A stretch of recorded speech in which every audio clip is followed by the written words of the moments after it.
खबरें तफसील से। पेगासस जासूसी मामले में सुप्रीम कोर्ट तकनीकी माहिरीन की कमेटी तश्कील देगी। इसी ज़िम्न में सुप्रीम कोर्ट आइंदा हफ्ते अहकामात जारी करेगी। चीफ जस्टिस एनवी रमन्ना ने कहा है कि अदालत अगले हफ्ते इस सिलसिले में हुक्म जारी करेगी। इससे कबल मरकजी हुकूमत ने इस मामले में कौमी सलामती का हवाला देते हुए इस मामले में इजाफी हलफनामा दाखिल करने से मना कर दिया था। पेगासस मामले में देश की सबसे बड़ी अदालत ने आज एक मामले की सुनवाई के दौरान ये कहा कि वो इस पूरे मामले में एक तकनीकी कमेटी का गठन करेंगे। दरअसल आज मामले की एक सुनवाई के दौरान चीफ जस्टिस एनवी रमन्ना ने वरिष्ठ वकील सीयू सिंह से ये कहा कि वो पेगासस मामले में एक तकनीकी कमेटी का गठन करेंगे जो इस पूरे मामले की जांच करेगी।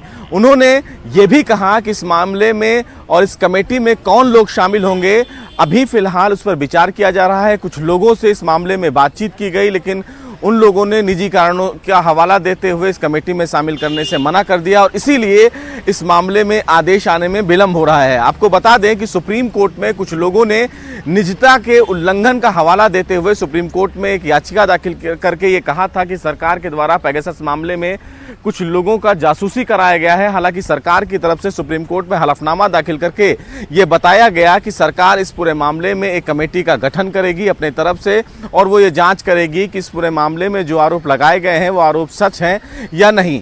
लेकिन सुप्रीम कोर्ट ने आज अपने इस आदेश में ये स्पष्ट कर दिया है कि सुप्रीम कोर्ट अपनी तरफ से इस पूरे मामले में कमेटी का गठन करेगी और वो कमेटी ये जांच करेगी कि जो आरोप लगाए गए हैं उन आरोपों में सच्चाई कितनी है। केंद्र सरकार की तरफ से कोर्ट में यह बताया गया कि चूंकि ये मामला राष्ट्र की सुरक्षा से जुड़ा हुआ है इसलिए कमेटी का गठन सरकार करेगी, लेकिन सुप्रीम कोर्ट ने यह बताया है कि तकनीकी कमेटी का गठन सुप्रीम कोर्ट करेगा। अगले हफ्ते जब इस पूरे मामले में सुप्रीम कोर्ट अहम फैसला सुनाएगा तो वो फैसला इस मामले में आएगा कि उस कमेटी में कौन कौन लोग होंगे जो पेगासस मामले में जो आरोप लगाए गए हैं याचिकाकर्ता के द्वारा वो इस पूरे प्रकरण की जांच करेंगे। देखना बेहद अहम होगा कि अगले हफ्ते जब पेगासस मामले में देश की सबसे बड़ी अदालत अपना फैसला सुनाएगी तो उस फैसले में कमेटी में कौन कौन लोग शामिल होंगे जो इस पूरे प्रकरण का जांच करेंगे। कैमरामैन रमेश रत्नाकर के साथ सुशील पांडे, न्यूज़ 18, दिल्ली। कोविड मुतासरा अफराद की खुदकुशी के मामले में मरकजी हुकूमत ने सुप्रीम कोर्ट में हलफनामा दाखिल किया है। अपने हलफनामे में मरकज ने कहा है कि खुदकुशी करने वाले मुतासरा मरीज मुआवजे के मुस्तहक हैं। इन अफराद को कोविड से फौत होने वालों के जुमरे में शामिल किया जाएगा। हलफनामे में यह भी कहा गया है कि खुदकुशी करने वाले मरीजों के अहले खाना को मुआवजा दिया जाएगा।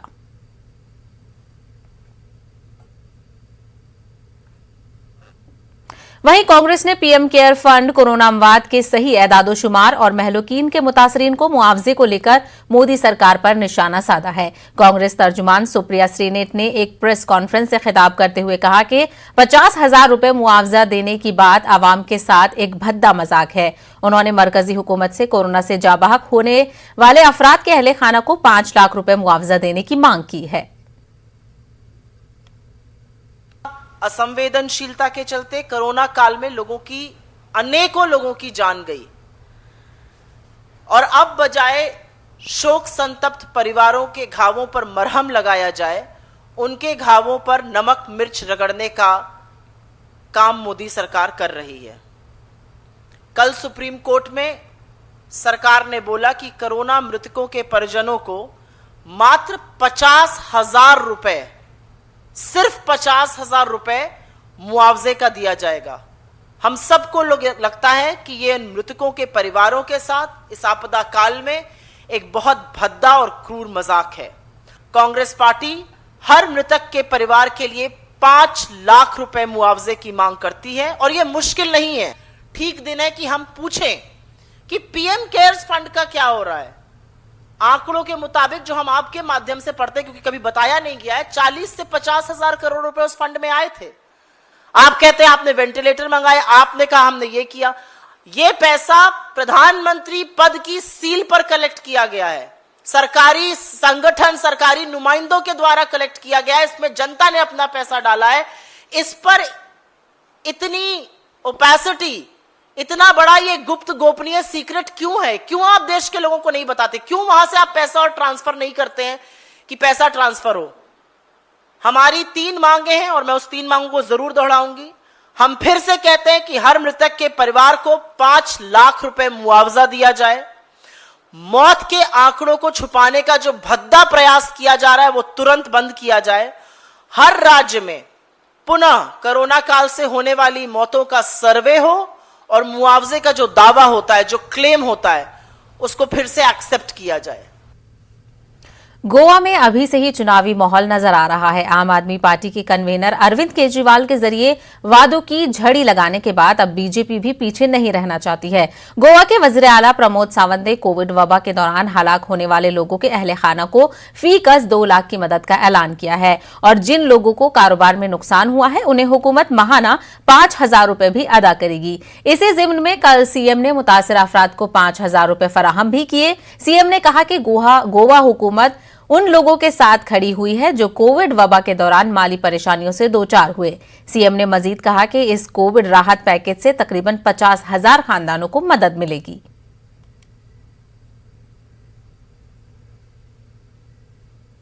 2013 भोपाल जेल ब्रेक मामले के सेमी के 4 मुश्तबा कारकुनों को सुप्रीम कोर्ट से जमानत मिली है। ये चारों कैदी भोपाल जेल में बंद हैं। 2013 में चारों कैदियों को एटीएस ने गिरफ्तार किया था। मुलजमीन सिद्दीक, इस्माइल, उमर और इरफान का ताल्लुक महाराष्ट्र के शोलापुर से है। इन पर आर्म्स एक्ट और यूएपीए लगाया गया है। गिरफ्तारी के 90 दिन बाद चार्जशीट दाखिल नहीं की जाने पर इन चारों मुलजमीन ने जमानत की अपील दायर की थी, लेकिन 2015 में अर्जदाश्त को खारिज कर दिया गया था।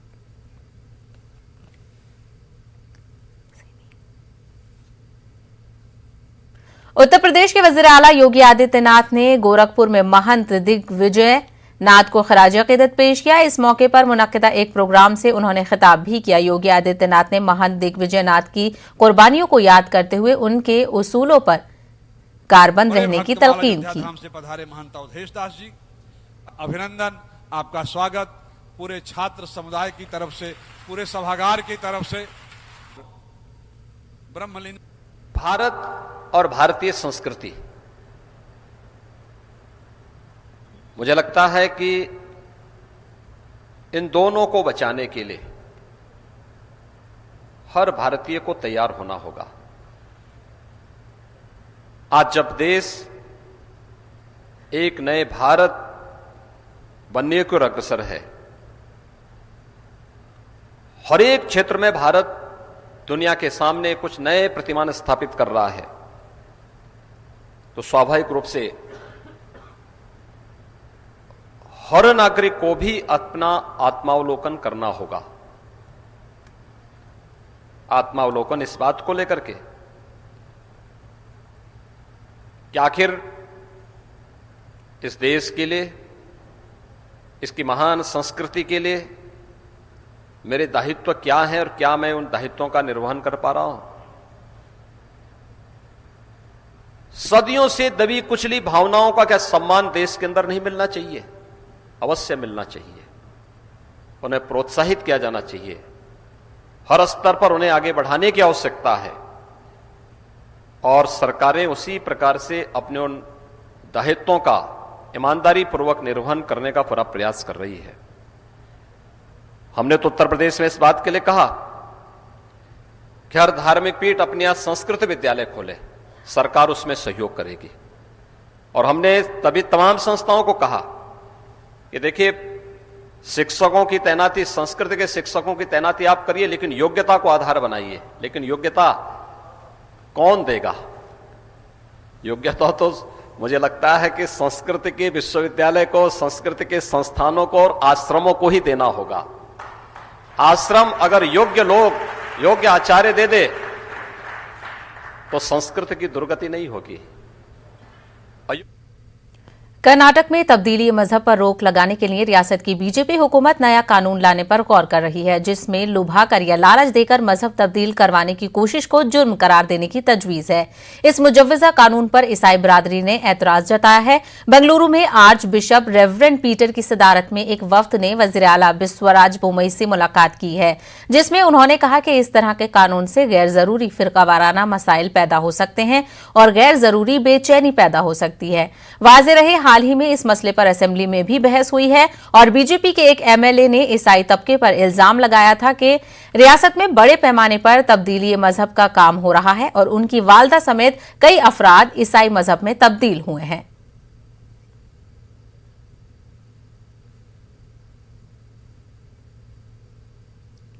बिहार में कल से पंचायती इंतखाबात के लिए वोटिंग का अमल शुरू हो जाएगा। पहले मरहले के तहत कल वोट डाले जाएंगे। कल 10 अजला के 12 प्रखंड में वोट डाले जाएंगे। पहले मरहले के तहत 15,328 उम्मीदवार मैदान में हैं। पहले मरहले के लिए कल 2019 वोटिंग मराकज कायम किए गए हैं। इलेक्शन कमीशन ने तैयारियों के हवाले से इत्मीनान का इजहार किया है।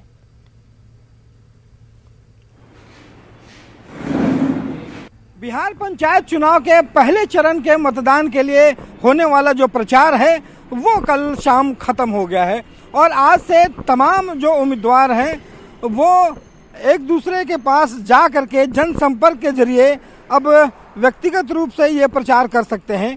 और आपको बता दूं कि जो कल जो है वो पहले चरण का जो मतदान है वो कल होना है और 10 जिलों के लगभग 12 प्रखंड ऐसे हैं जहां पे पहले चरण का मतदान कल दिया जाएगा।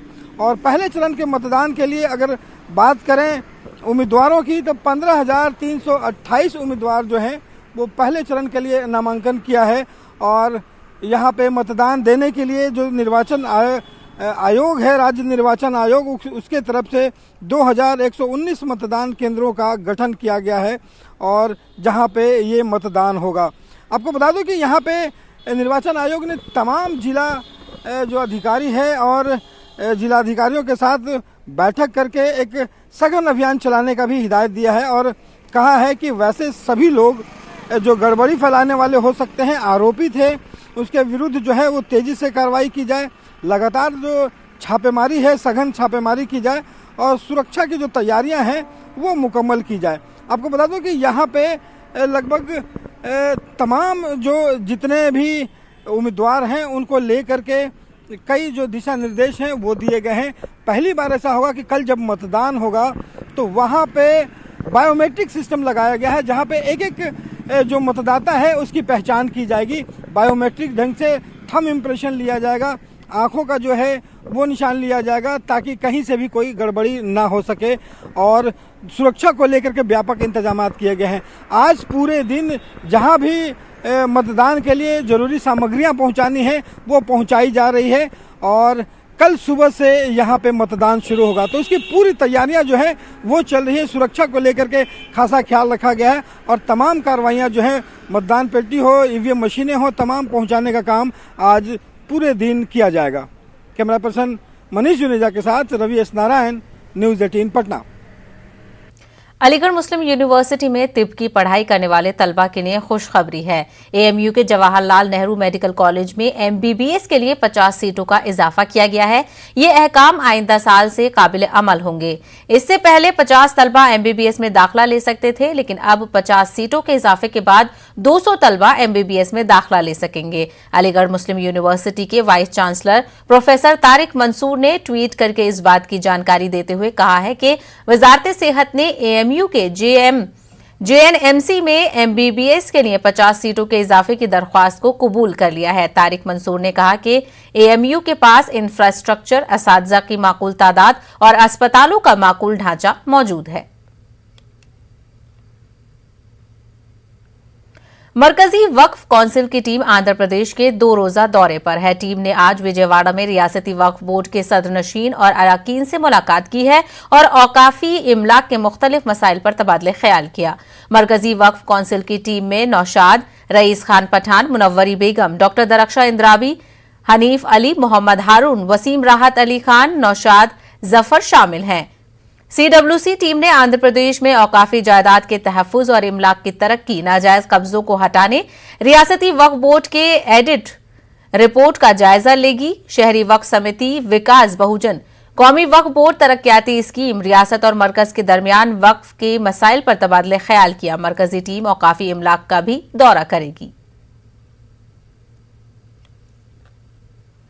जावेद अख्तर के जरिए संघ को तालिबान से मुवाजना करने के मामले में जावेद अख्तर की मुश्किलें बढ़ सकती हैं। जावेद अख्तर के खिलाफ एक वकील ने हत्या के इज्जत का मामला दर्ज किया है और दूसरे वकील ने हत्या के इज्जत का नोटिस भेजकर 100 करोड़ रुपए का मुतालबा किया है। वकील धीरतीमान संघ से जुड़े हुए हैं। उन्होंने जावेद अख्तर के खिलाफ कुर्ला कोर्ट का रुख किया। दूसरे वकील संतोष दुबे ने जावेद अख्तर पर मुकदमा दर्ज करवाया है और हत्या के इज्जत मामले में 100 करोड़ हर जाने का मुतालबा किया है। वाज़ेह रहे कि जावेद अख्तर ने कुछ दिनों पहले संघ का मुआवजा तालिबान से की थी, जिसके बाद उनके खिलाफ काफी एहतजाज हुआ था।